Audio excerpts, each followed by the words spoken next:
Okay, thank you. Good morning. Welcome to Dialogic Dialogue. Our topic today will focus on decolonizing African institutions.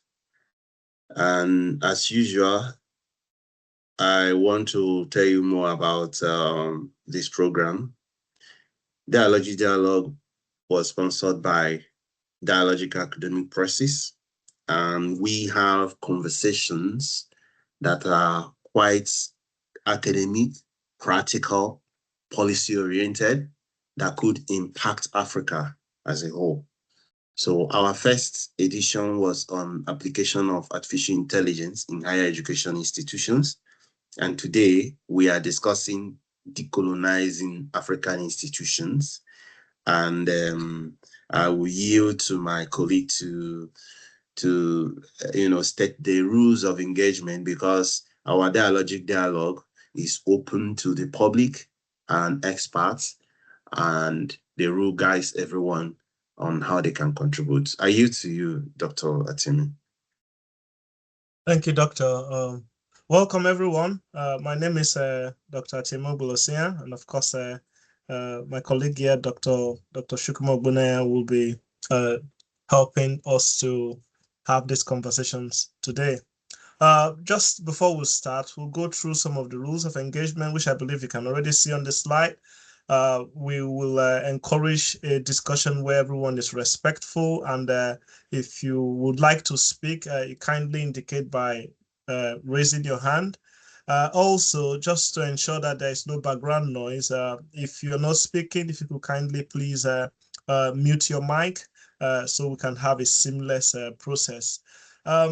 One interesting thing about Dialogic Dialogue is that there's no right or wrong answers. We welcome all perspectives, and of course, we allow people to have an open mind and argue whatever position that they believe is more appropriate for the topic of discussion. We will encourage every speaker to aim for a maximum of 3 minutes. That way, we will allow everyone else to make a contribution as well. And today we have 4 prompts that focuses on decolonizing African higher institutions, or African institutions generally. And each of these 4 prompts will like to ensure that we give it the same number of time. So we've allocated about 25 minutes to see if we can go through these 4 topics. However, this is a dialogue, and of course, there are some unexpected points that might come that will elicit even greater response. So we are a bit flexible while we aim for that 25 minutes. We'll also this is also being recorded, so of course you can catch up on this much later on our YouTube channel. Dr. Chukma, if you could please move on to the next slide.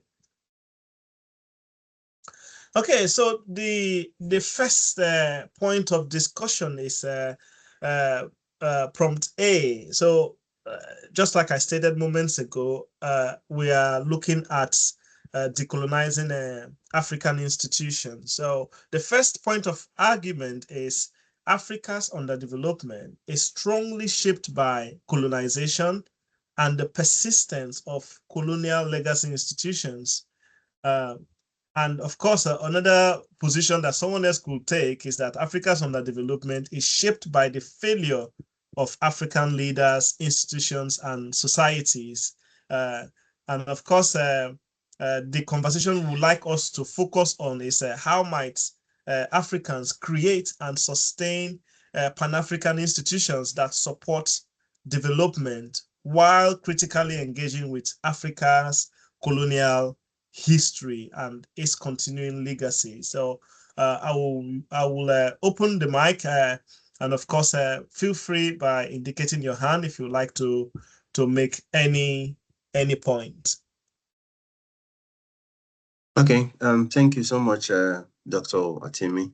Let me contribute to this. I would say that there are impacts of colonial legacies in Africa. However, I'm a believer that Africans are the ones who will shape their future, not the past, not external people, but Africans. So what that means is that Africans need to think in terms of what it would look like to build African civilization. China today is looked at as one of the great powers, but they built their civilization bottom up, and they used to be very poor. So taking ownership of sustainable development in Africa could be one way to do things beyond and override the legacies, the colonial legacies Africa has. And I want to make this point that there is no way Africa will extricate itself from its past. It has happened, it has happened. However, allowing the past to dictate the future is where I am deeply concerned.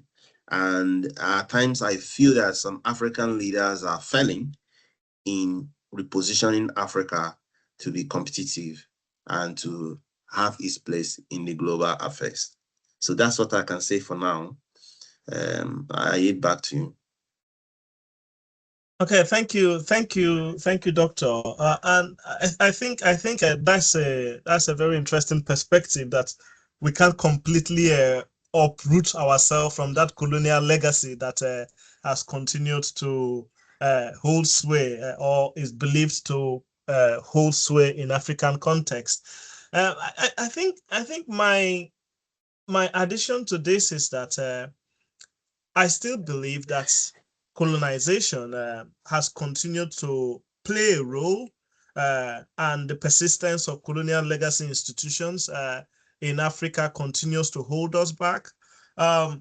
For instance, the colonial borders have continued to divide our communities, and that division has created unstable states. For example, Nigeria is a very big country. However, we have nation states that make up Nigeria. However, you can also see that, for example, in West Africa, we've got very small states, and those states are sometimes the barrier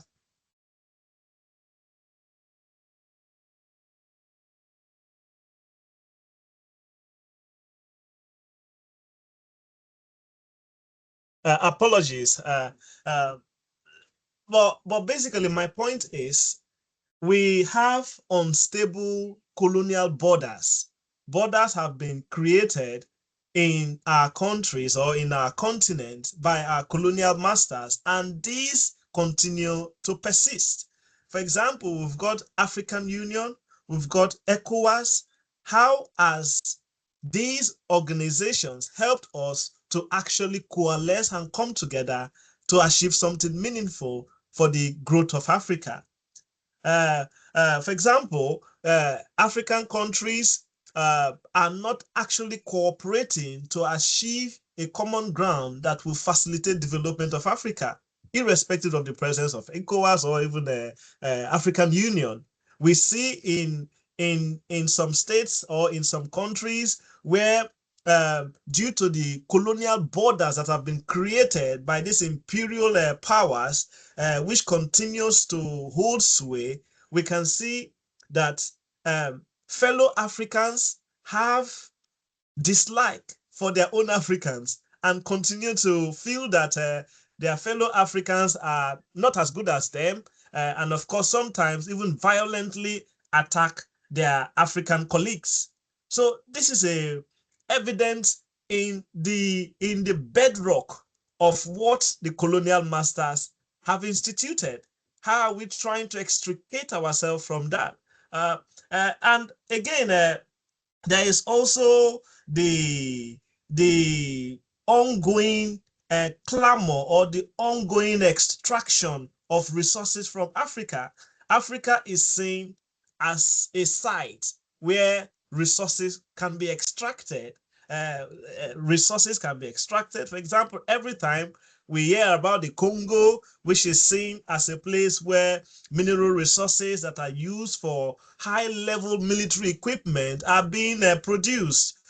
So Africa, it continues to be seen as a resource location, not as a place where development can actually take place. And these are still uh, uh, uh, present in the present, that is still present in the African context, in the Africa of today. So we also have points where the institutions that we have in Africa are designed to serve colonial interests, not necessarily the African populations. So where you have, for example, the central banks of African states are focused on implementing fiscal policies that will foster alignment with international organizations while it pauperizes or it makes the Africans poor. All of this it just shows how the underdevelopment is continually being shaped by the presence of this colonial legacy. So I think I would still believe that these are largely the underdevelopment of Africa is largely still pushed or still being fostered by the colonial masters, while we, in a way, appears to have independent African countries, but that is only in papers, in national perception, but it hasn't actually trickled down to development, which is what will benefit Africans. I think that's my initial thought on that, Doctor. And I don't know if you agree with some of these, or if you have anything to add. I completely agree with you, Doc, because the first thing we must agree on is that when things are divided and people are asked to take care of their portion, they tend to protect it. So assuming that the entire Africa was carved out as one nation state, the rate of development would have been faster. Assuming, okay, look at India, look at Pakistan. Those are very large expanse of land. Absolutely. And you have only one country. In fact, Pakistan used to be part of India. Yeah. Okay. Now, but look at Africa. Africa is almost 54 states. And those 54 states means 54 countries and head of states protecting their own territory. So this means that the potential of agreeing to face a specific direction is quite low. So I completely agree with you. It is a legacy issue that development of Africa must circumvent. But the other side of it is that there is a very serious failure of leadership in Africa. And I say this, where are the Nyereres? Where are the Nnamdi Azikiwes? Where are the Nelson Mandelas? Okay, so if the first generation of Africans focus on getting independence, that's a physical independence. You now have your a charge of your territory, the territory you call your country. You, at least your people are being elected to be the leaders, the senators. But at times I ask this question: is it Britain that is preparing Nigerian budget and implementing Nigerian budget? Is it France that is implementing? So at times you look at it that the failure of leadership to understand what Africans should be enjoying. And even when we say, okay, let's focus on Africa, great Africa, it becomes a mere rhetoric. So my position is that, yes, there is a structural limitations imposed by colonialism.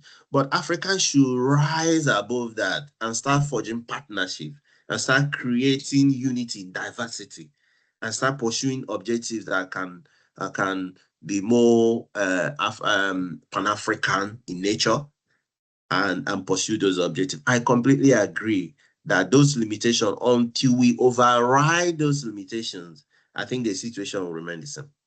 Yeah, thank you, Doctor. I think I do agree. Whilst we can lay the blame on the colonial structures which are still existing, is also equally fair to recognize the fact that we have leaders that have prioritized personal or political interest over the development of African states, and it is difficult to ignore that fact, and of course that is a big issue that I think Africans need to request accountability from their leaders. And again, corruption as well as weak forms of accountability, like I already mentioned, have also undermined the institutions. We can see that institutions are the beck and call of the emperors that are supposedly at the helm of affairs in these countries.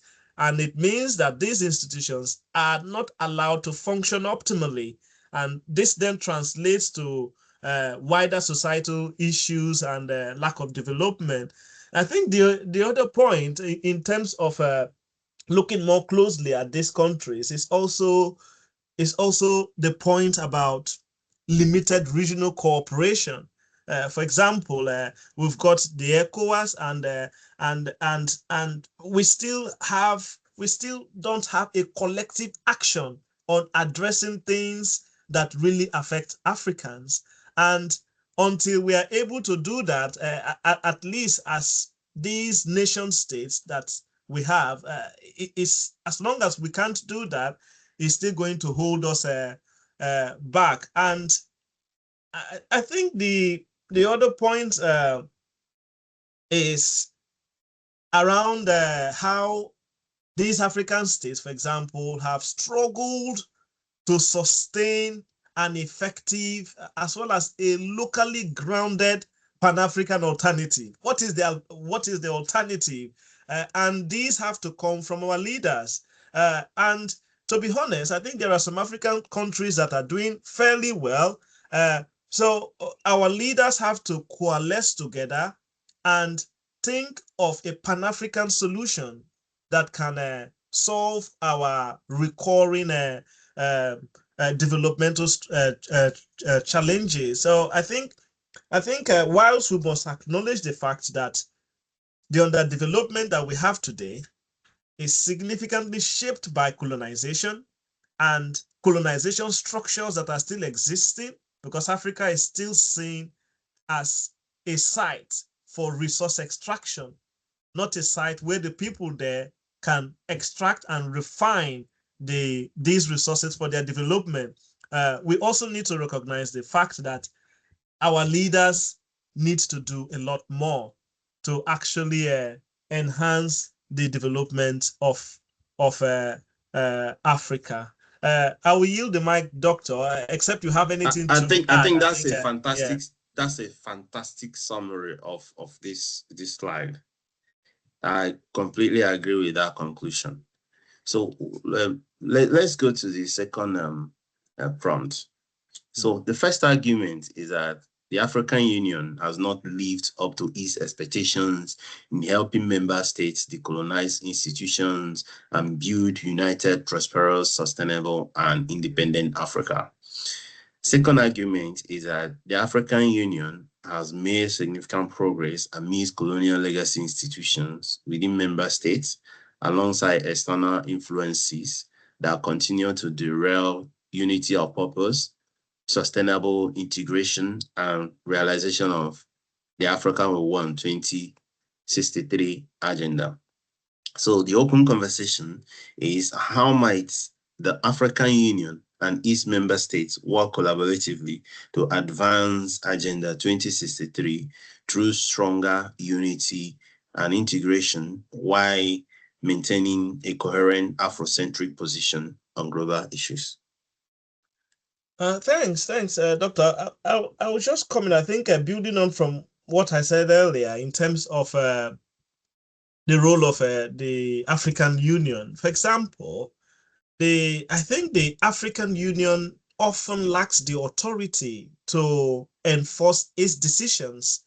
And where you have an organization of states coming together to make a decision, but you lack the capacity to enforce that decision, it makes it more or less like a structural artifact that is just there, but doesn't have any legitimacy or doesn't have the capacity. And whilst in attempting to be fair to the AU, I think I also mentioned the UN as well. The UN of today also appears to have a similar position on things. It can be quite assertive, but then when there is clear infractions on international law, the UN is incapable of actually enforcing its authority. So I think it's the same issue that we have with the AU, where we don't have the authority to actually enforce these decisions that are being made. For example, even the member states do not always have, or they do not provide the sufficient funding or political will to actually execute some of these decisions that are being made by the AU, because the AU is made up of constituent states, and to actually ensure that decisions are effectively executed, it means that these member states have to be proactive. They have to be aligned to the ethos of the African Union to effectively champion decisions or ensure that those decisions are actually carried out. Is it around trade? Is it around migration? Is it around security? How are we cooperating? How is the African Union cooperating? For example, there are states in West Africa that are embroiled in terrorism. How is the African Union playing its role? How are the member states cooperating to ensure that things like this are actually rooted out? You made the point earlier about India being a very highly populated country. Yet they are making strides, they are making progress. India is making significant progress. And combine the whole of the population of Africa, we're only potentially just a little higher or more than that of India. But we've been fragmented into states. And why have we been fragmented? Well, Africa has been fragmented for administrative convenience when colonialism took its root then. So I think it comes back to the states to actually ensure that the African Union has the authority to enforce the decisions that it makes. And of course, those decisions can be enforced adequately by the member states itself to ensure that they collaborate economically, security-wise, migration-wise, in all respect. That way, Africa can grow. And I also think that we need to start thinking about how can we achieve economic integration? How can we achieve free movement between these African states? Look at the EU. We've got we've got the EU where people can move around states. Why is this not applicable in the EU? It is in the agreement, or is in the original intent of the African Union. Why are these not being achieved? So I think there are a lot of questions to ask, and the fact that even the African Union, sometimes it is inconsistent. Where there is clear infraction in member states, the African Union doesn't have a strong position. For example, where there is military intervention, where there is poor governance, where there is maltreatment of citizens, what does the African Union say? So it just shows that the African Union is there, but they are unable to exert authority. They are unable to actually speak to things that really matter, where citizens of countries are being oppressed for as basic things as protesting. And what does the African Union say? So that issue of good governance or poor governance in the presence of conflicts and not being able to act. So I think all of this has, in a way, limited the role of the African Union, and I would posit that it has barely lived up to its expectation in helping the member state to actually decolonize its institutions and build a united and prosperous Africa. Doctor, so I think I lean more to argument one because I feel the AU still has a lot of role to play to actually ensure that there is a lot of cooperation, cohesion, and economic integration between the member states. Oh, thank you, Doc. One of the things I like this Dialogic Dialogue is a place where we do thought experiments. So we think about things that could be, and the possibilities, so that people can also think about it. At times, I ask myself, why is it that Africans cannot move freely within Africa, just as you mentioned in the case of the European Union? What does it take to create a Schengen visa equivalent in Africa? Because at times I feel that African Union does not solve problems in systems.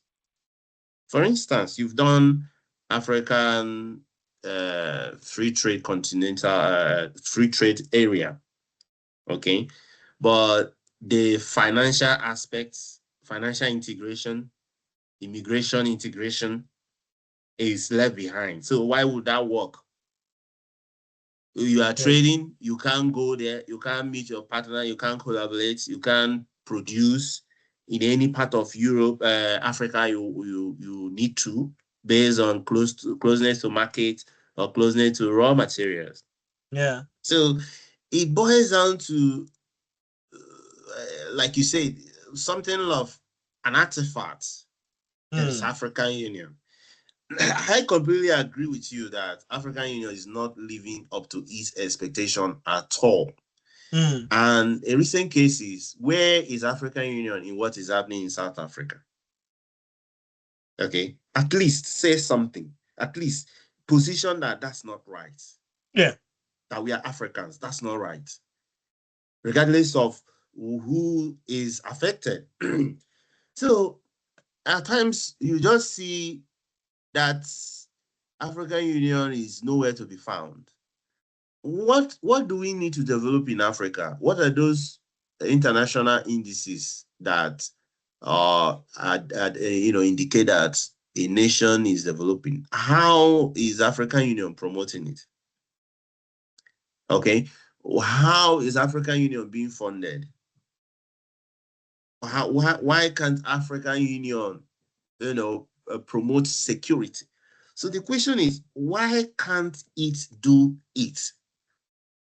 And the answer to that for me is because there is no leadership. There's no leadership. When Africa was gaining independence, we could see visible leadership. And at times I feel that Africa should not necessarily isolate themselves from the other parts of the world, even from their colonial heritage. I believe that the leadership in Africa is so weak, and it's epitomized by African Union, and it should stop being a decoration to start acting. Create a visa. If you can give a minimum requirement, say, okay, you must be a PhD researcher. If you're a PhD researcher or you are an entrepreneur, you can travel to anywhere in Africa. So or you are a certain category of people. You can start with that.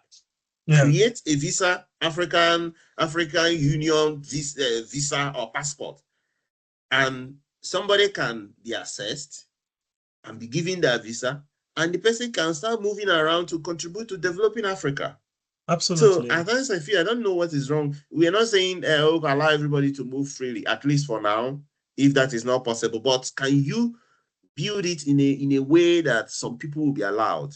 I was listening to the chairman of BUA, who said that he went to South Africa to make a presentation and his visa expired by one day and he could not be allowed into the country. So when you look at the category of that kind of person who is contributing to developing Africa, who cannot move freely, the same thing with Dangote. So somebody from Europe can even travel within Africa more than somebody from Africa. And African Union is there doing what? Absolutely. How is African Union promoting science? When we think about developing African institutions, where are the think tanks thinking for Africa and mainstreaming it into development of Africa? So I completely agree with you, and I do hope that Africans will wake up and know that this model of hiding or not doing anything, waiting to ask for aid, feeling victimized, will not help the future generations of Africa. And I dare say that it's because Africans are not living up to expectation. That's why Africans are disrespected across the globe. Once African Union start facilitating development and Africans are contributing to the world in science, education, sports, and everything, people will respect Africa. So that's my take on that. Yeah. Look, I think your point about the owner of BUS Cement or so being denied entry to South Africa because his visa had expired. That's just a classical example of how we treat one another in Africa, and it's very shameful that such will be happening in the 21st century, that one of our best can't travel within Africa to enhance the development of Africa due to logistical, administrative bureaucracies that have been deliberately created to stifle growth. So I think it just shows. And I think another point is also to look, for example, the African Union headquarters. It was paid for and built by the Chinese government. That raises a lot of it raises a lot of conflict of interest. I completely agree with that, and I think that Africans should stop feeling like beggars. That's where it should start. They should start having agency. Unless Africans have agency to develop, they cannot do anything. A situation where they're always waiting to be helped, waiting to be supported, instead of taking ownership and developing and making incremental progress, having a plan, implementing the plan, not having a document. For instance, I've looked at Africa We Want 2063. A fantastic aspiration, but how is it being implemented? Nothing much. Nothing much. It's celebrating World Women Day, World Education, all those things are not the issues. We are talking about building collaborations between institutions in Kenya and Nigeria, institutions in South Africa and Rwanda, institutions, whether it is enterprises, creating the enabling environment for anyone, anywhere in Africa to aspire to be anything they want and go for it and contribute to Africa and the world. Because when Africa develops, it's not just for Africa. It's about Africa contributing to the world. China is contributing to the world. India is contributing to the world. US is contributing to the world. Europe is contributing to the world. Africa should start contributing to the world. Absolutely. And it starts by thinking, what are those Afrocentric approach to development? How can we develop it, use it to take care of African citizens, and other people should copy? Other people should copy African models of development.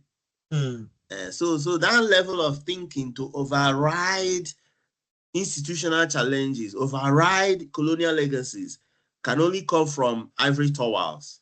So where are the institutions thinking for Africa? Where are the universities thinking for Africa? So until African Union starts building those institutions, education, culture, immigration, trade, and all of that, and doing it in systems, not just doing one aspect, leaving the other one, I'm afraid the situation will remain the same. And I completely agree with your position that this issue of begging for aid or waiting to be supported, African governments should fund African Union, whether in terms of security, education, foreign policy, think tanks, and other developmental agendas.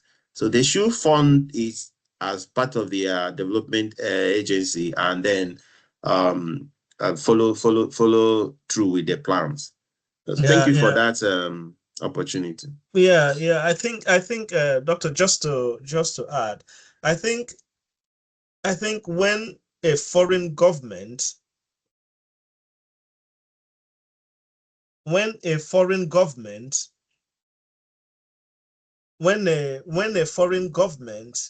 is able to fund the building of your biggest infrastructure, it means that foreign government can influence the priorities of the AU and its decisions. And that then means that it would not be able to prioritize what really matters for Africans.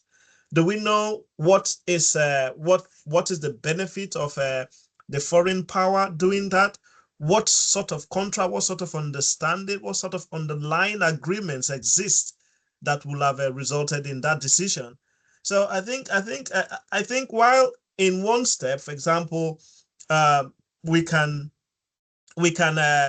continue to say the member states are not doing enough. At the same time, we can also see the direct influence of foreign countries on the African Union. So I think, for example, colonial borders and all some of these institutions continue to weaken our regional unity. So there are a lot of work to be done, and this concept of Pan-Africanism can only take roots in Africa when our leaders begin to work for the masses. So if, for example, if the president of Ghana is focused on developing Ghana, it will give him a good basis to negotiate with another African neighbor, another African president, for example, to facilitate this integration. That is if the other African country is also doing very well. Otherwise, one nation will think, I'm doing very well, my neighbor is not doing very well, I can't have any economic or mass integration between these two countries because this country that is not doing well will potentially run down my country. So there are a lot of everyone should be growing fairly well for unity to exist. That's the point I'm trying to offer, some form of economic integration. If the constituent member states are not developing at pace, it will mean that the neighbors wouldn't want to actually associate with some states that are supposedly a failed state or underperforming states, because doing that will potentially undermine your own authority in your own country. So yeah, I think that's my input on that. Except you've got anything to, I'm happy for us to proceed to the next prompt.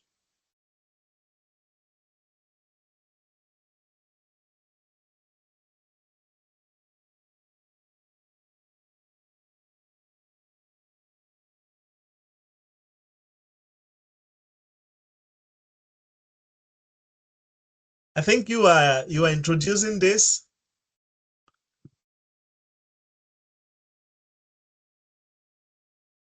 Sorry about that. My mic was muted. Okay. My mic was muted. Sorry about that. No, that's all right. Argument 1 from C. Africans should focus on building a single United African States to achieve scale, collective capacity seen in countries such as China, the United States, and India. Colonial structures, national interests, and continuing external interferences will make the formation of United African States politically and institutionally difficult. The open conversation is how realistic is the idea of United African States, and how might such a model accelerate the evolution of stronger Pan-African institutions and sustainable development? Okay. Thanks, Doctor. I think this is a very interesting point, especially argument 1, like the concept of a united African states. I think one clear benefit is that a united African state will have greater political influence globally, because it means that we are speaking as one voice when it has to do with global issues, and of course, it means that our voice will be more respected, and it will be more valuable to other countries of the world. I think so. I think one clear, obvious benefit is influence.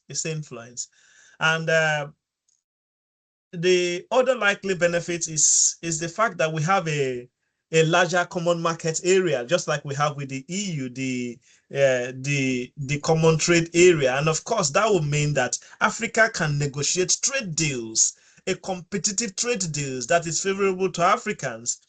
Instead of Nigeria, for example, negotiating a trade deal with the US, if the United States of Africa, for example, is negotiating a trade deal, we come from a position of strength, not from a position of weakness, to actually leverage our population, leverage the united nature of these African states to actually negotiate something that will help us in terms of not only in terms of development, also in terms of investment, as well as industrialization of the whole continent.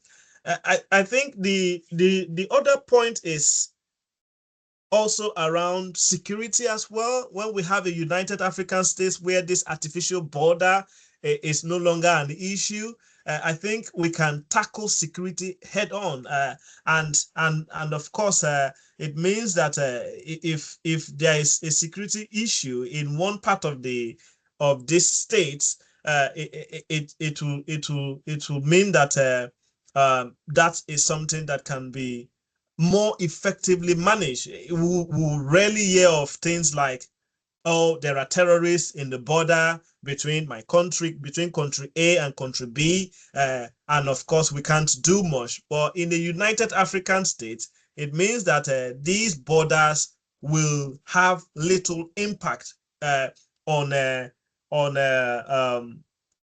some of these security issues.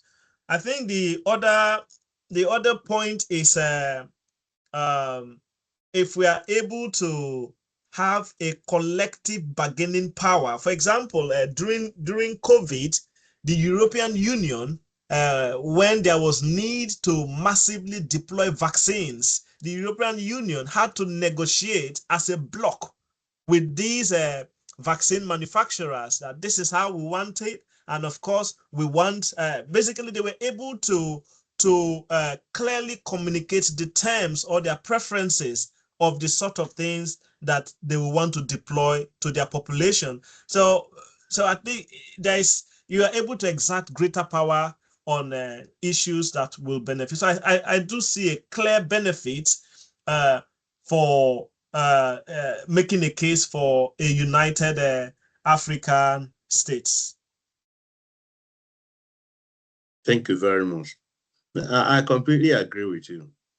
And I do think that ultimately this will happen.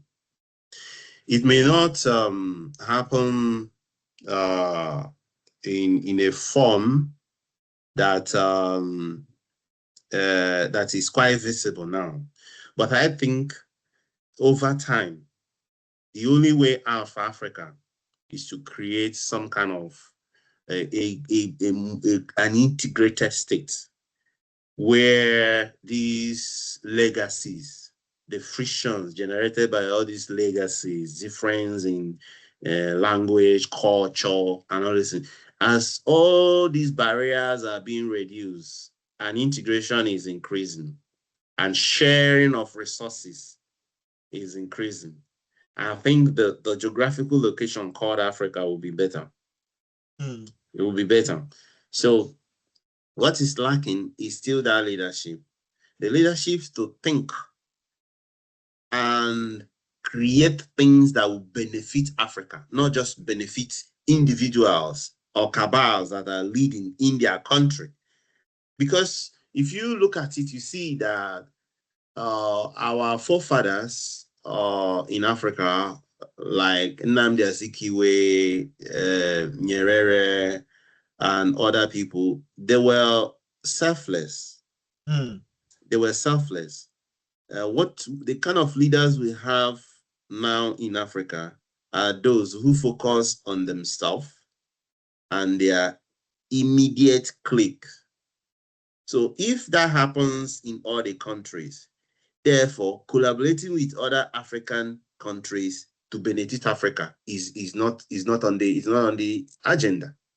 It's not on the agenda because that will be diluting their power as far as they are concerned. So there is a failure of diplomacy in Africa, which should be led by African Union.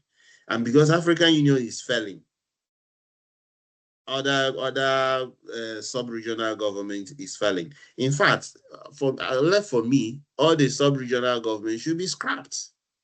They shouldn't be things like ECOWAS or East African. They should focus on having African Union, and African Union should focus on integration.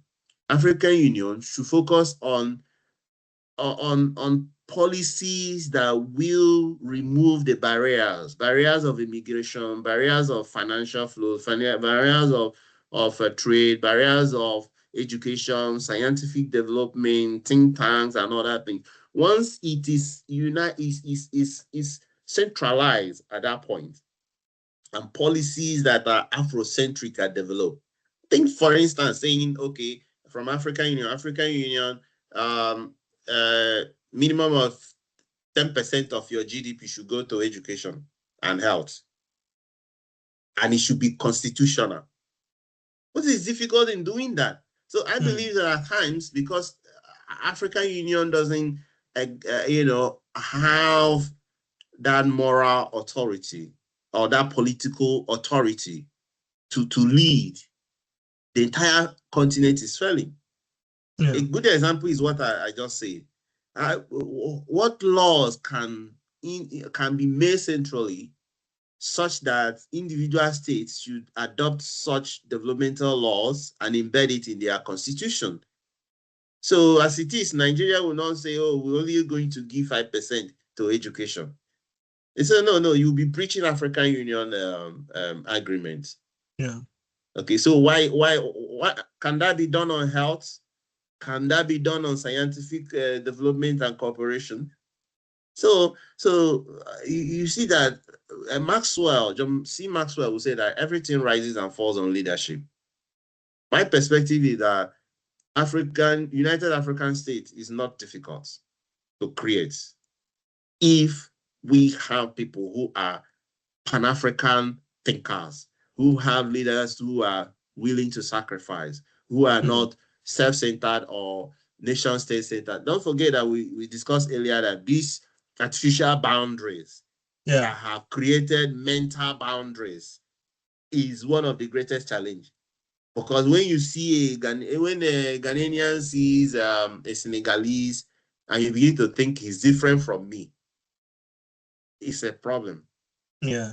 When a Togolese sees a Nigerian and say he's not me. It's a problem. So the first thing is that African Union should lead that unity. They should lead that oneness. They should lead that renaissance to show that first we are one, and they should demonstrate it. Okay, a good example is the constructing roads, rail, and removing barriers to air travel, immigration. Start from basic things, and the citizens across Africa will begin to see that yes, we are being integrated, and the citizens will support that. So I think that that's the only way. I mean, I'm supporting your argument that in terms of negotiating power, in terms of security, in terms of economy, in everything, I think that the greater the influence, the better they can exert, their economy, political, military power. Thank you, thank you, Doctor. I can see we've got a couple of persons join. Can see Shikube as well as Jessica Lenka. So Jess, please, if you have any comment to make, just indicate by raising your hand.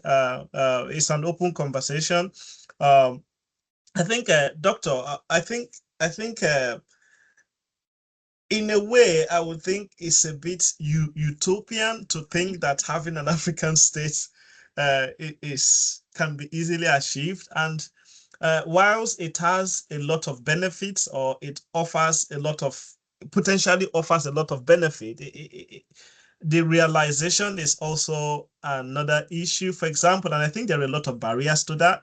For example, the governments may resist surrendering their national sovereignty to such a state. For example, I think that will be a key challenge. Of course, that is something that can be negotiated. What will I benefit in being in a united African state? However, where we have leaders that are already underperforming, leaders that are not driven by democratic credentials, leaders that do not really care for their people, how will the well-being of their people guide their decision in integrating into a united African state? I think I see a lot of obstacles in that direction, except deliberate effort is made to actually achieve that.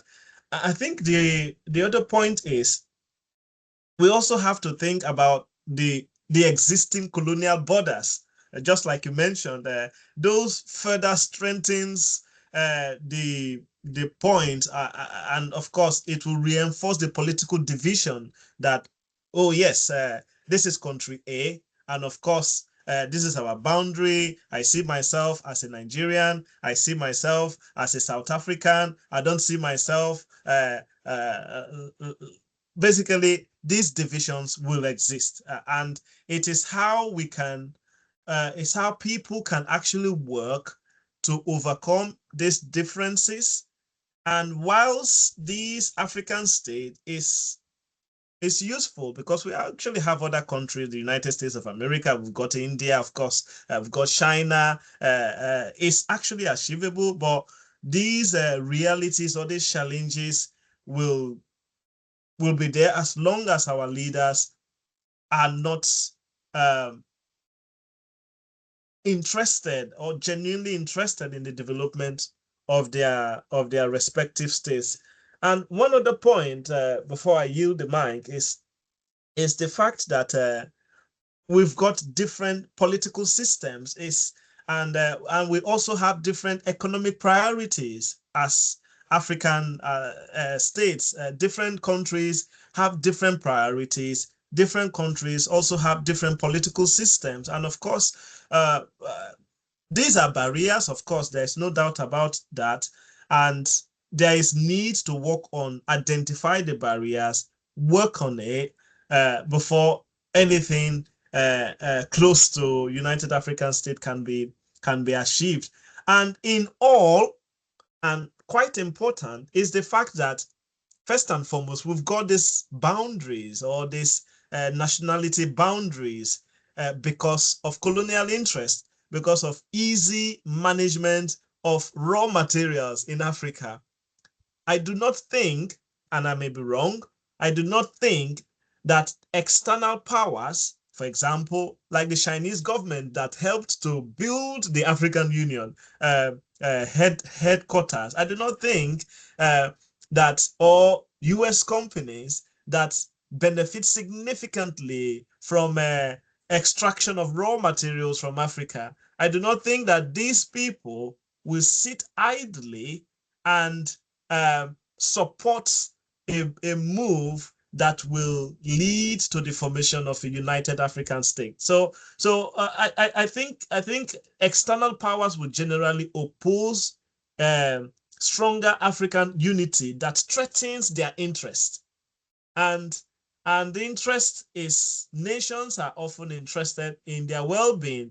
So I think it's something that we can explore, but then there are a lot of bottlenecks. There are a lot of issues which is not only externally influenced, it also relies significantly on the leaders that we have in Africa. And if those people that are there are easy tools of external powers, it then means that achieving something as meaningful as the United African States might be a dream and potentially not see the light of day, maybe sometimes in some many years to come, but it's unlikely in our generation from what I can see, considering the current realities that we have. Yeah, I agree with the point you made. If you can permit me to elucidate on the point I made earlier, I think that constructing united African states is possible, and it is the same way Britain or Germany or these colonial entities constructed the African states. Okay, it's the same way that America constructed the United States. It's the same way that United Kingdom constructed. So these are diplomatic instruments. It doesn't mean that the land in Nigeria will move to Cameroon or, so these are still geographical areas. So it's just creating soft instruments for governance, soft instruments that guide protocols of immigration, protocols of trade, protocols of education, protocols of security. So that's what the state will construct. So, and I think that it is possible. I think that the African Union is wasting the potential of Africa. They are wasting the chances of Africa, because now is even the time of Africa. If you look at the global distribution of resources, human capital, opportunities, and everything, this is the time of Africa. And when Africa is not taking position, okay, now, it means that you are postponing your impact. So things don't materialize in a year or 5 years. This may be, okay, if they are working towards it, let's say in the next 50 years or 100 years, that's fine. If they have that kind of ambition to say, yes, we need to be more integrated, and these are the steps, these are the milestones. First, let's deal with immigration. Second, let's deal with security. Let's deal with this, or we can be dealing with some of them simultaneously. So that leadership, that impetus, that force is not there, it's lacking. And that's why I fear that, it may end up being rhetoric. And what you mentioned is very, very important. The external interests, okay, in Africa will not support that. Okay, they will not support that. And whether it is financial integration, maybe using common rail, it will not be easy. But the point is, how can Africa position or manage its affairs, develop agency to, create that autonomy? to exercise, power over their destiny. So I think that it is possible, because I don't think that there's any external power that will come and wipe the entire Africa. Okay, so it's not possible. It's not possible. And being afraid or being beggarly or being over reliant and not developing your technologies, economy, and all of that, I think is a failure of leadership in Africa. And I think that it should change. So I yield back to you, or should I go to the next prompt? Yes, please accept. Anyone has any comments to make? Just give it a couple of seconds to see if anyone has anything to add. Yeah, that's fine. Good afternoon, everybody. Good afternoon, Chukube. It's such a wonderful topic that is being treated. As a matter of fact, as a young Nigerian, I must say that topics like this should be the order of the day, like it should happen more often. The first thing about creating a united African state is that it does not only benefit the younger people, it also creates more opportunity. But it has to do with the thing of the mind. First, like you all rightly said, the idea of seeing that psychological barrier that this Ghanaian is not as me, it's a problem.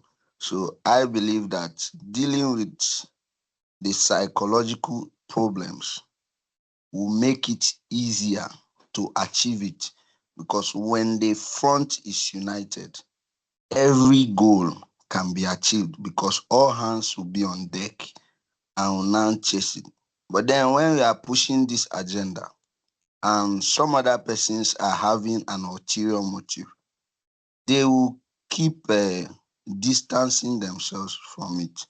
So I believe if we have a united Africa, regardless of the external forces, yes, the external forces cannot really determine, though they will do in their own way, they will want to hinder it. But when the people speaks with one voice, you see that things are easily achieved. Nobody will be happy to see that someone are benefiting from marginally. You see that person want to liberate themselves. It's not always easy for the person that is colonizing or that is overseeing such benefit. But then when the people decide that, okay, now is the time, let's emancipate ourselves fully. A lot of African countries they have gained independence, but they are still slaves. They are still under colonial masters. Nigeria, I must say, I know and I can boldly say that Nigerian election is affected by British government and a lot of other world powers. And things like this. There is a story back then when Nigeria want to borrow money from IMF, and then IMF have to tell you what to do with percentage of that money you are borrowing, which led to the importation of mosquito nets and all that. A lot of things that are very ugly to the ear and keeps a country in perpetual subserviency under these colonial masters. I am very, very happy for this program. And I think to achieve this, my highlight point is let us work on the mindset of the people. When the mind is united towards a goal, achieving it will be very simple. Thank you very much. Thank you so much. Thank you so much, Chukube. That's a very important point. Working on the minds of people, and I think that's very important in terms of not only uniting Africa, but also in terms of our personal development as well. Trying to have the mindset that I can contribute something to the development of my society, of my country. I think that's a mindset that is worth having. But thank you for that very important contribution. That's very useful. If there's no other comment on this, I think we'll go to the final prompt. And this final prompt, again, just as a reminder for those of you that will have just joined us moments ago, we are discussing how do we decolonize African institutions. And of course, we've been going through different arguments, counter arguments, as well as having an open conversation on what we think is or are some of the things that is holding us back and what we can do as a continent to develop. So this final prompt is Africa's strategic autonomy depends on building strong strong Pan-African socioeconomic, political, technological, and knowledge institutions. And then the counter argument is that globalized power structures, self-governance challenges, and competing national priorities may limit Africa's ability to build and sustain integrated Pan-African institutions. So to open the conversation, we are focusing on the practical institutions that Africa must prioritize to advance the achievement of these core aspects of a developing economy in terms of socioeconomic, political, technological, and knowledge institutions. So what are the practical institutions that Africa needs to prioritize to advance development? I think to just start the conversation, I think just to share my thoughts on this, in terms of I think one thing that could be done is to reduce the dependence on external powers. I think we have to decouple ourselves from this reliance on external powers. We have to focus on extracting our resources and not just extracting the resources and exporting the raw material.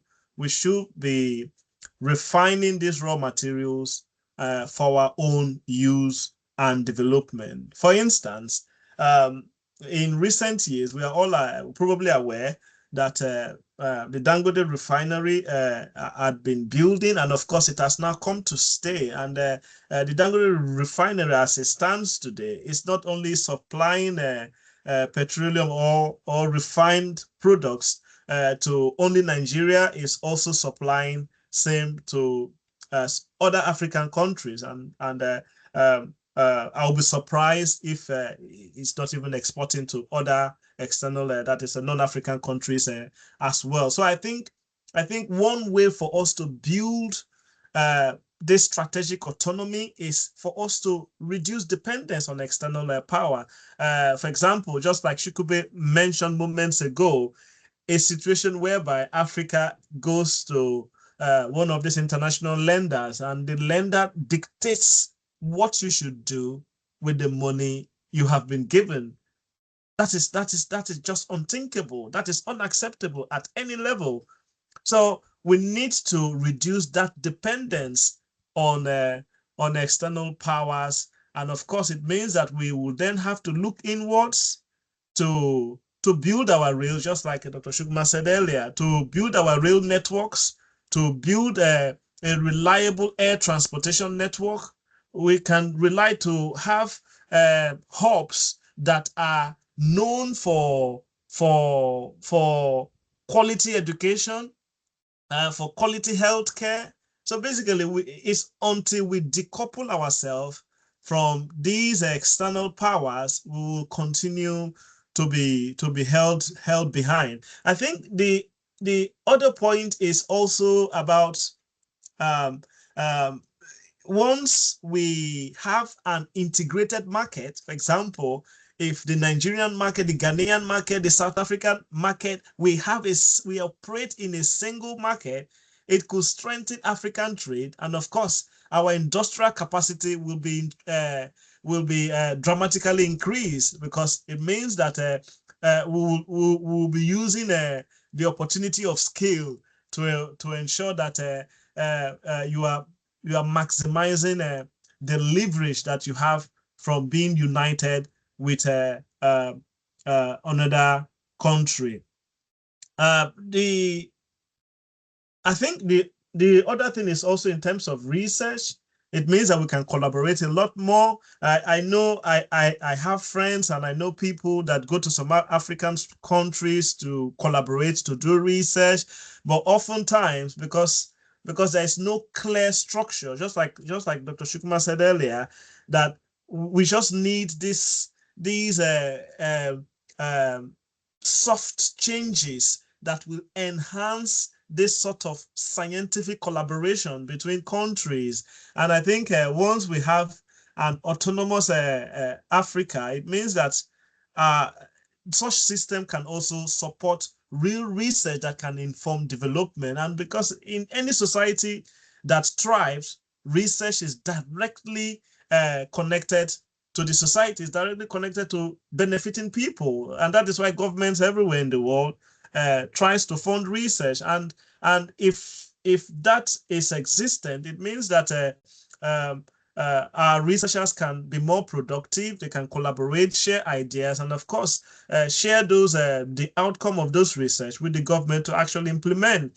And again, I come back to the issue of COVID a lot, because I think that's in recent past, and we could see how university, for example, here in the UK, we know how the Oxford AstraZeneca vaccine came to stay. And of course, that was largely influenced by the research done by at the University of Oxford, which then led to life-saving vaccine. And that is why universities, research centers are very important. And I think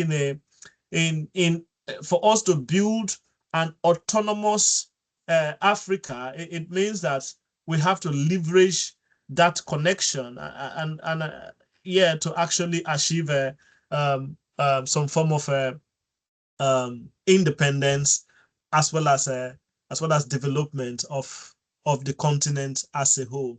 I will yield the mic here and allow anyone else to make any contribution.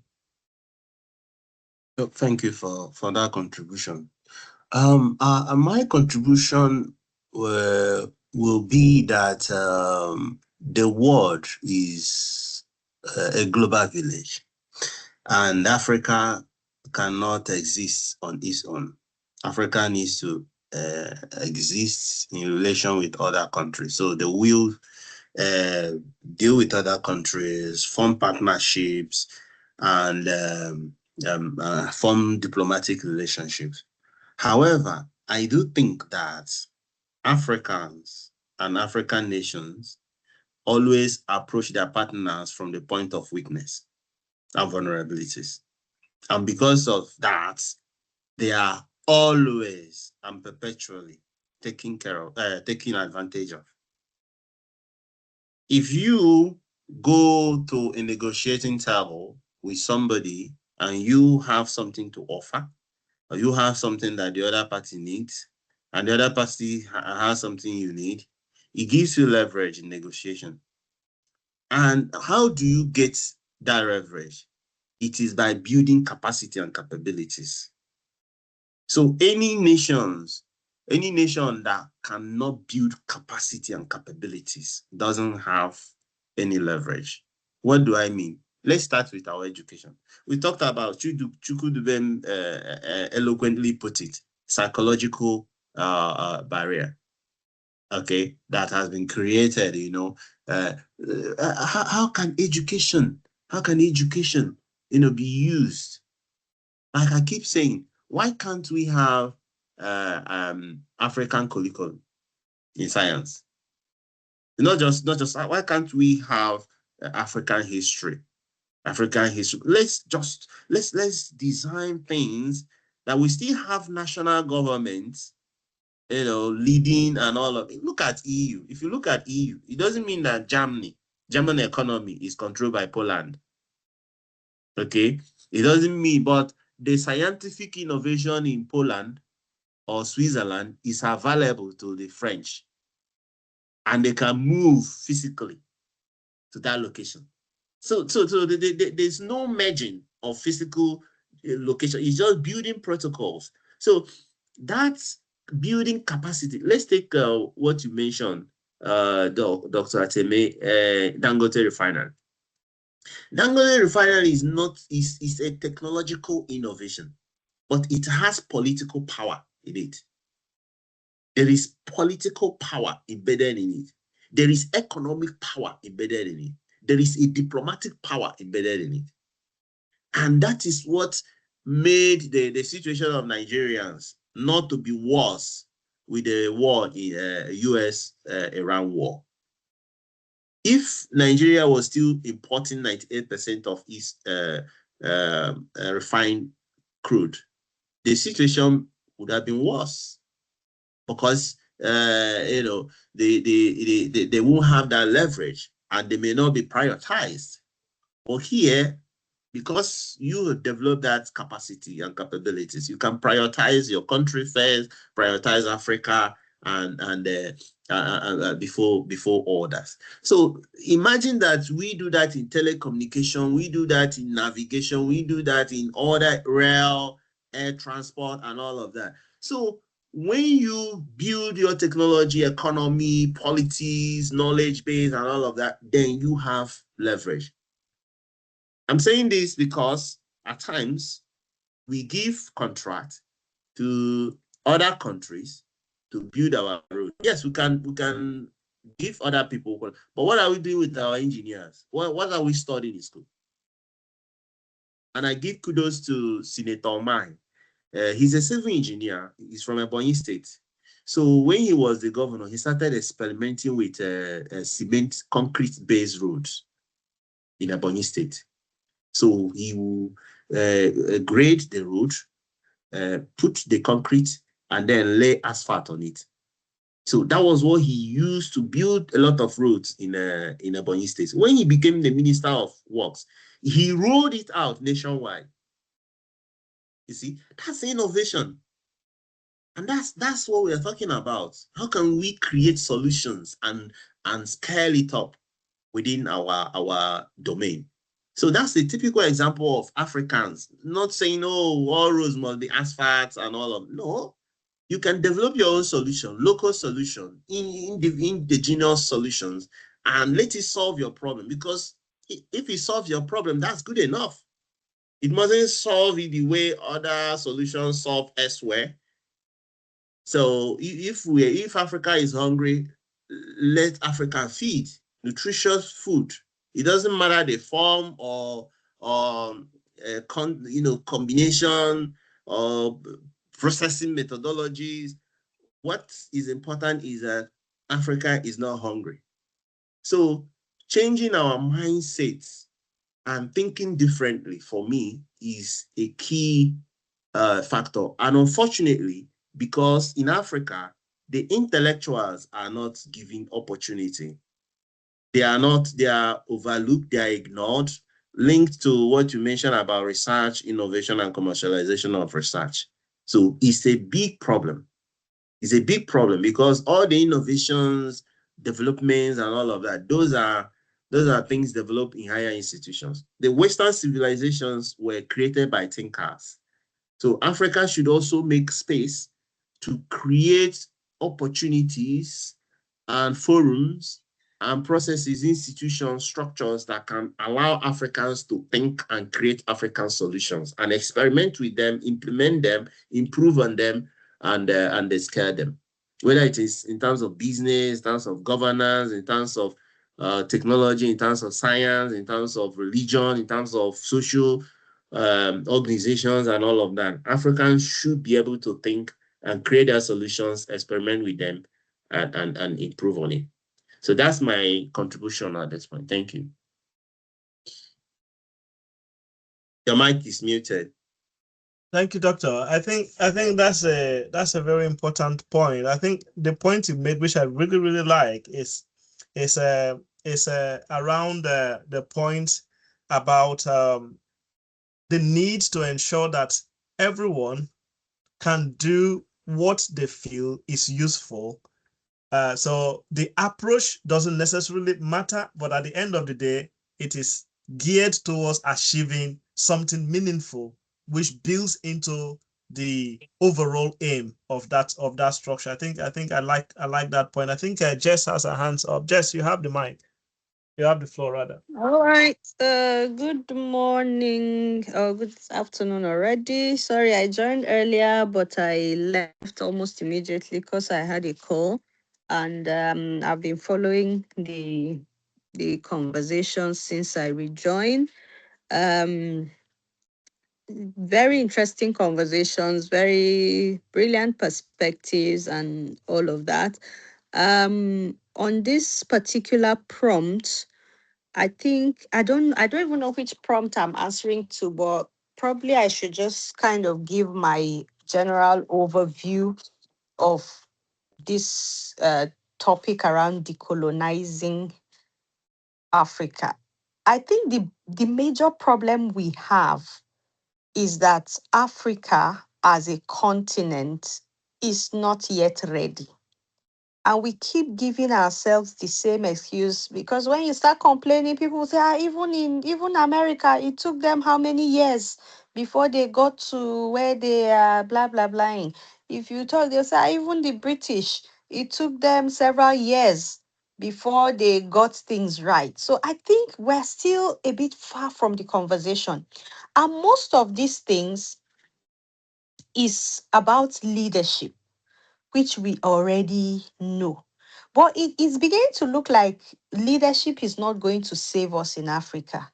And I think at the end of the day, the only thing that will save us in Africa is the youth and restiveness.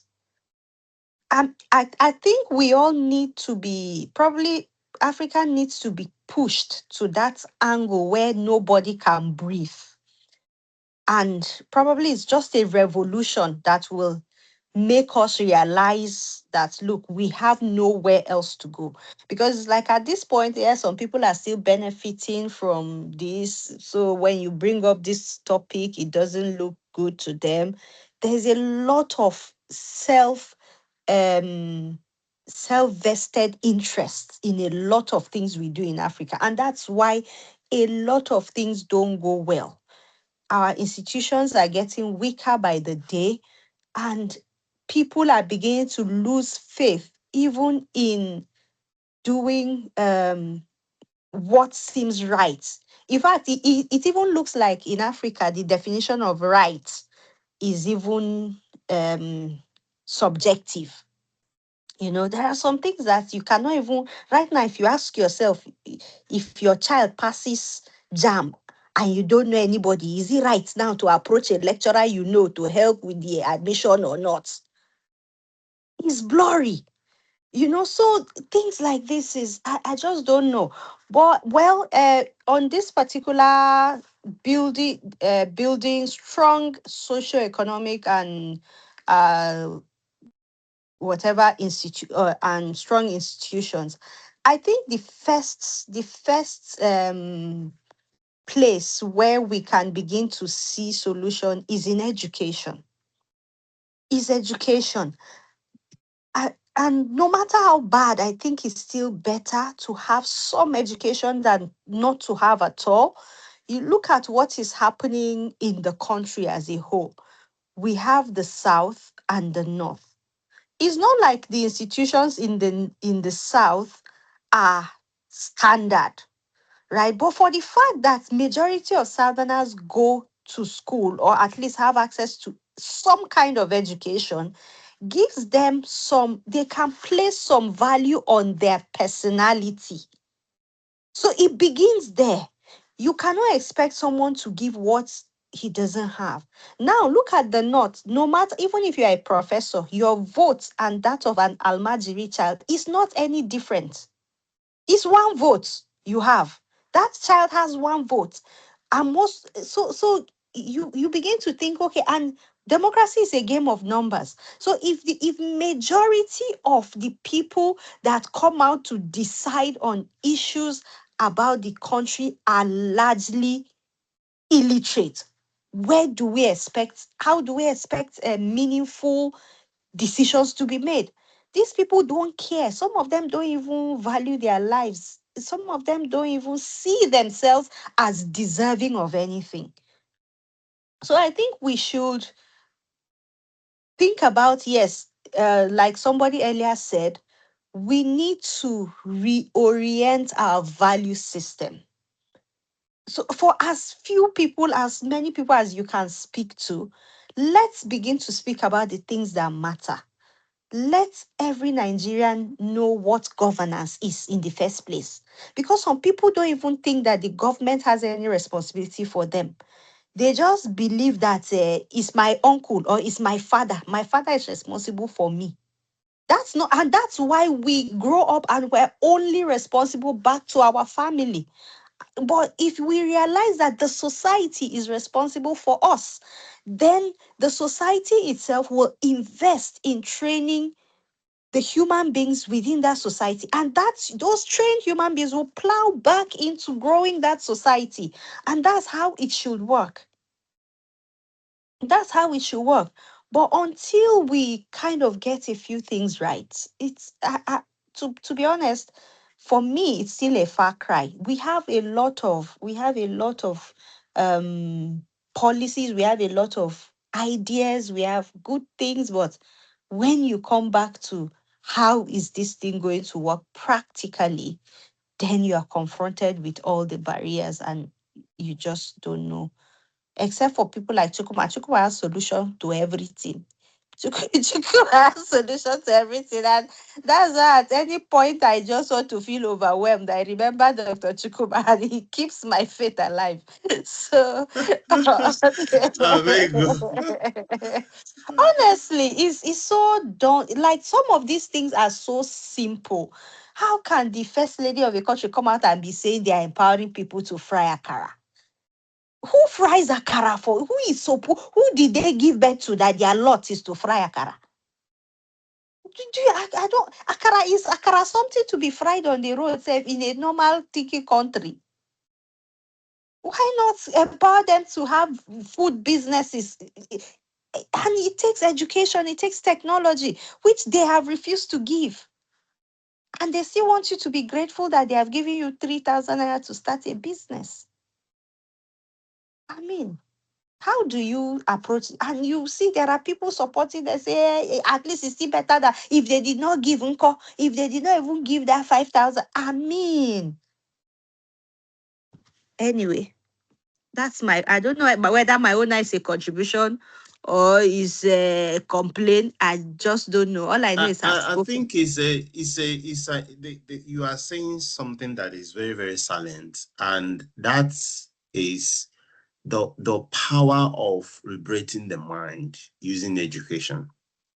Okay, and that the value system is formed through deliberate effort of the state. If you look at the UK, you see that education is not seen as expenses.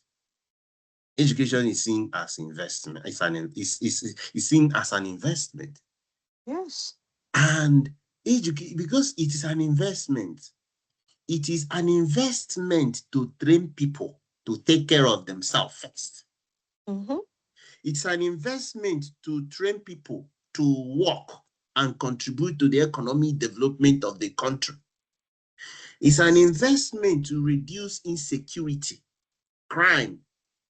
Mm-hmm. Because when you know that there are laws and implications of the laws, and you have a choice to then decide. And also because the leadership make sure that those laws work. Unlike some Africans that sabotage the laws, manipulate the laws to their own advantage. So you see that, like you say, Africa is in a very deep hole, and the leaders are digging more. How? because they are making more people poor so that those people will become vulnerable and dependent to keep them in power. Yeah, Which is because very, they very unpatriotic. knowledge liberates, even, isn't it? Yes. So Yes. the more knowledgeable. I'll give personal example of myself. If not for education, I don't come from any family that anybody knows anybody. But if not for the fact that if you are able to read and write, then you now have access to different things you can read. At that point, Yes. nobody is deciding for you what you will read. Once you have that ability to read and write, you have that ability to critically analyze things. There's a lot you can read. You can even find book in the gutter and you will read it. Whatever you read there is now yours. It's your knowledge. But if you don't even have, and we also need to move away from giving education for looking for work. Less emphasis on certificates and all of that. But it's still a far cry. But at least let's even be educated enough to understand the things around us. At least to understand the things around us. That's the only way we can even say the people are holding government accountable. Because if you don't even understand that government is responsible for you, and that the money government has is not a favor they are doing by providing anything, you will not be saying, we thank this person, or this person is performing. As far as me, I'm concerned, no politician is performing. There is no performing politician in Nigeria, because even the most performing one is still doing far less than the resources and the opportunities that are available to them. Yeah. Chekube. Chekube, go Okay, ahead. I am this topic particularly. I would like to start from where Jessica stopped, particularly about education. Certification for job is one problem. Basically, to take Africa to where we desire, that point is key. We'll talk about our structures and our leaders. As much as our leaders are problem, a lot of Africans are also a problem to the country. With the mindset that, okay, I want to go to school, let me get certificate so that I can work, so that I can earn money. Our brother rightly said that education in the UK and other countries is to empower the people's mind to know what is normal, that this is what is supposed to be. Come to Nigeria, for instance. A lot of persons are civil engineer graduates, elect graduates. They call electricians to come and fix their light at home. A mechanical engineer graduate cannot attend to a little generator in his house. There was a case of graduates celebrating that they have graduated and they are mechanical engineers. And then along the line, there was power outage. And then they were now sweating. They were looking for who would fix the generator. So why did they go to the university? They cannot fix common generator. You see, the educational system in Nigeria, let me use Nigeria as the main point, is so bad that people graduate with A's, yet they are very deficient in where they graduated with A's. There are people in this country that they have BSc, they are first class graduates in this and that, but then call them to see their reasoning in that same field. They are floating. as far as we want to make Africa work, first, our school system will have to change the perspectives. What is the goal of academics? Why are people going to school? Let it be well stated. People are going to school, okay, to learn. There's basic thing there. I want to learn how to read and write first. Then furthering my education. Why am I furthering? Okay, let's say I'm in the medical field. I am furthering because I am passionate about life and how to help Africa to reduce the pandemic that we are facing.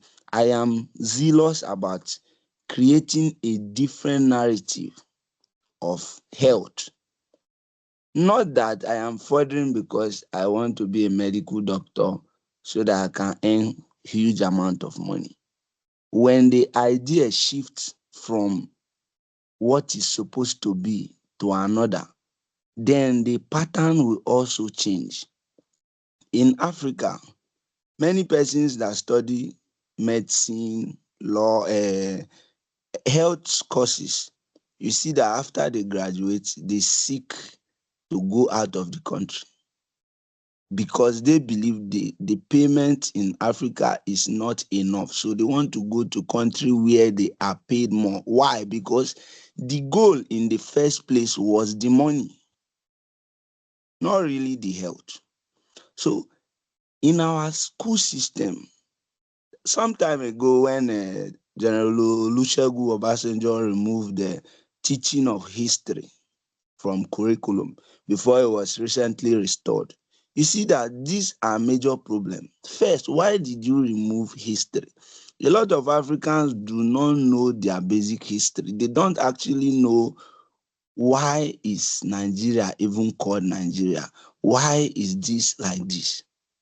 And that is a major problem because our people have a saying that if you do not know where the rain starts beating you or drenching you, you will not know where it stops.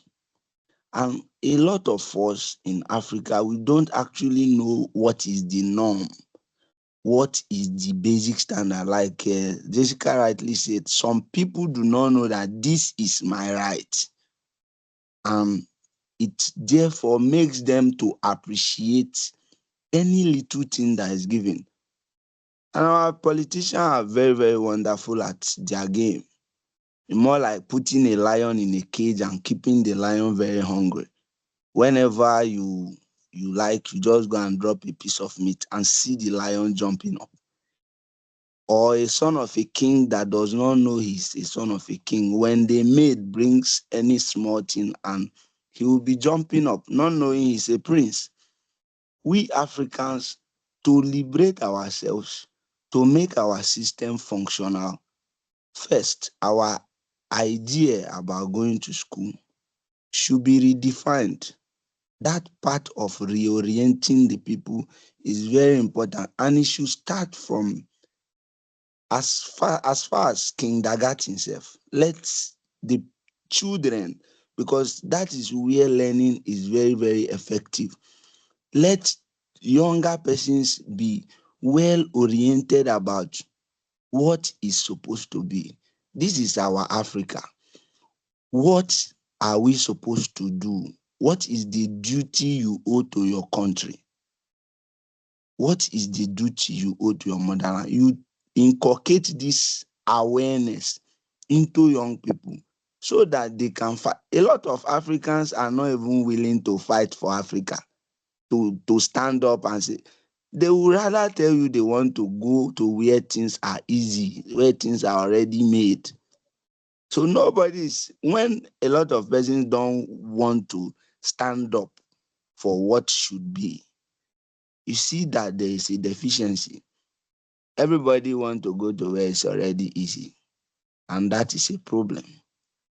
And then in terms of external powers in our affairs, and the developed countries, they have these policies that makes their people interested. This word, home sweet home, no place like home. When the policies are good, people want to stay in their country. They don't even want to go anywhere. Our policies in Nigeria, a lot of them are threatening a lot of people. Let me speak from the business perspective. You see the rate to clear container in the past 8 years, the rate jumped from 2 point something to 8 point something. I think it's about 10 million naira to clear a container. So the businessman is even in trouble bringing in goods. Some people are no longer importing goods in Nigeria. Some businessmen are selling off their goods and running abroad because policies are giving them challenges. So as much as to make a country work or make Africa great, there is a lot of sweeping that needs to be done, ranging from individuals to government parastatals to people in power, to our leaders. First, when I talk about individuals, what is your mindset about your country? Do you have allegiance for your country? What is your view? Which Africa do you envision? Many Africans, many young Africans, they are so subservient to the point that they believe that without Western power, Africa could not achieve anything. Many of them do not actually believe that there was a civilization in Africa. I have a lot of conversation with my fellow young people. If I tell them that the great Aristotle's great men studied in Africa, they will tell you that there is no proof. They will go tooth and nail. They say, a lot of them say, Africa could not achieve anything on their own. I ask someone, say, you eat a goosey, who developed, who discovered? I don't know if you can wrap up. Yeah. I say, which people which people had the brain behind these things? So a lot of things ranging from individual to government parastatals to our leaders have problems. In a way, good way, the mindset and bring about the change we desire. Thank you very much. Thank you so much. Thank you. Thanks to Jess and to yourself, Shukube, for those very good points. I think Jess mentioned something about restiveness, about how the people need to take ownership of their countries and ensure that leadership is for actually benefiting the people. And I think Chukube's point is around mindset as well. So how we can have a very good mindset. And I think in the context of our conversation today, all of these are very important because once we have a progressive mindset and once we have leaders that are actually working for her people, understand that will translate to having the opportunity to actually integrate with other African countries and of course forge African development from that collective perspective. So I think those are all very, very important points. I think we've finished the 4 prompts, and of course we seem to have run over by about a couple of minutes, but the next couple of slides is more around information.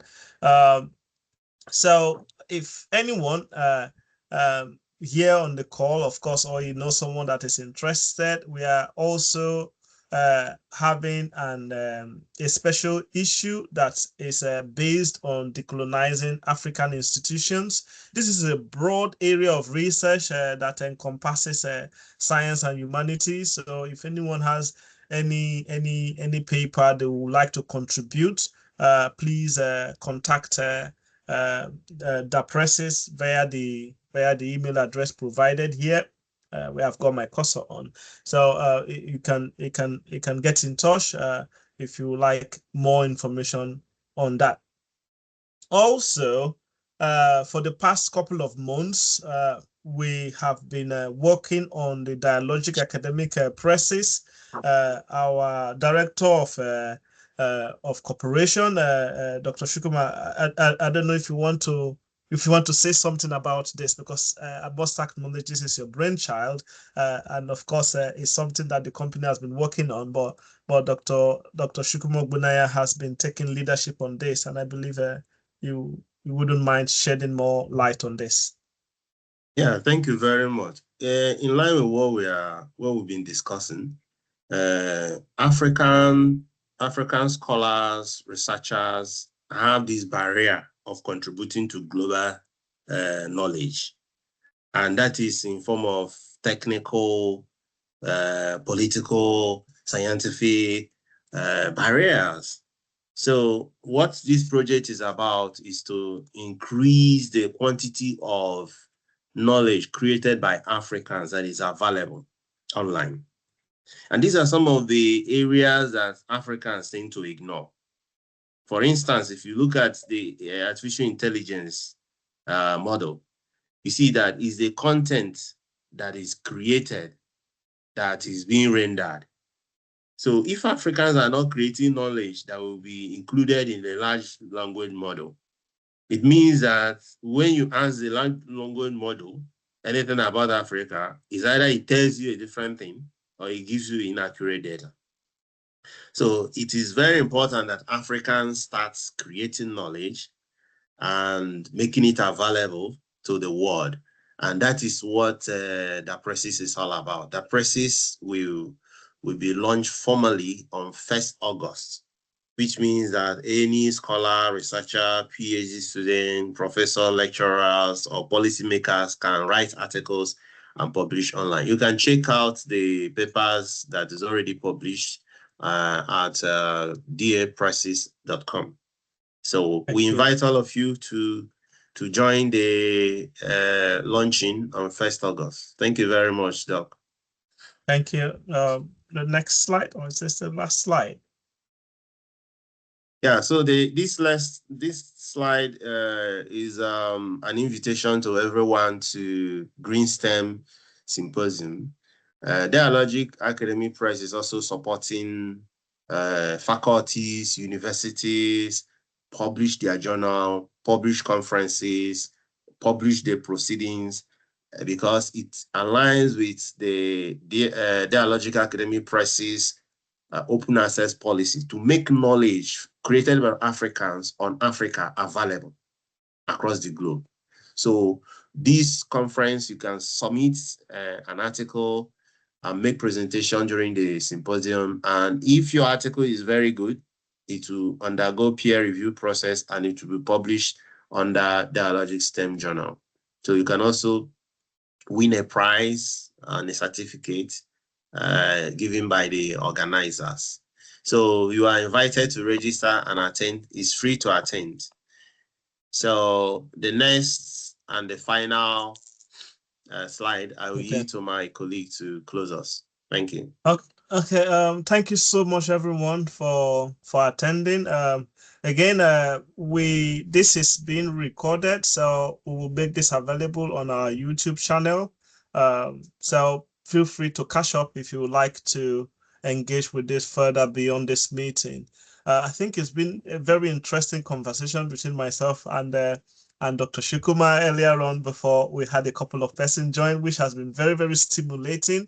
And I'm sure conversations of this nature, it's more or less it's an appetizer, basically trying to start the conversation. And I believe more thoughts will continue to develop beyond this meeting. So we thank everyone for joining, and thank you, and I hope to see you in our next DD,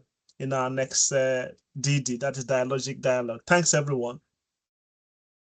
Yeah, thank you, and bye. Yeah, bye. Bye.